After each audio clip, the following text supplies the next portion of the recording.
હું સાવરકુંડલા તાલુકાના હાથસણી ગામ ખુમાણ દિનુભાઈ અને હાલ ચોમાસાની સિઝન શરૂ છે ત્યારે અમરેલી જિલ્લાની અંદર મહદઅંશે થોડા ઝાઝા ડેમ ઘણા ભરાઈ ગયેલા છે ત્યારે હાથસણી ગામે આવેલ શેલદુમલ ડેમની અંદર પણ મારા ખ્યાલ મુજબ 50 થી 60% પાણી ભરાયેલ છે અને હજી ચોમાસું બાકી હોવાના કારણે અમે આશા રાખીએ છીએ ઘણું ખરું ડેમ ભરાઈ જાય તો આ ડેમ ભરાતા તળ ઊંચા આવશે, પીવાની પાણીનો જે પ્રશ્ન હોય કદાચ આજુબાજુના ગામમાં એ પણ હલ થશે અને સિંચાઈમાં પણ આ પાણીની હિસાબે તળ ઊંચા આવશે એટલે ઘણો ફાયદારૂપ થશે.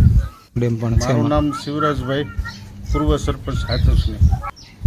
આપણા અમરેલી જિલ્લાની અંદર સારો વરસાદ થયો, કોઈ ઠેબી છે તો એટલા ટકા, શેલદુમલ છે તો અમારે 60% થયું છે. એમ બધા ડેમ ઓવરફ્લોને આરે આવી ગયા છે. સારો એવો વરસાદ થયો છે અને ખેડૂતને જિલ્લાની અંદર ઘણો લાભ થશે.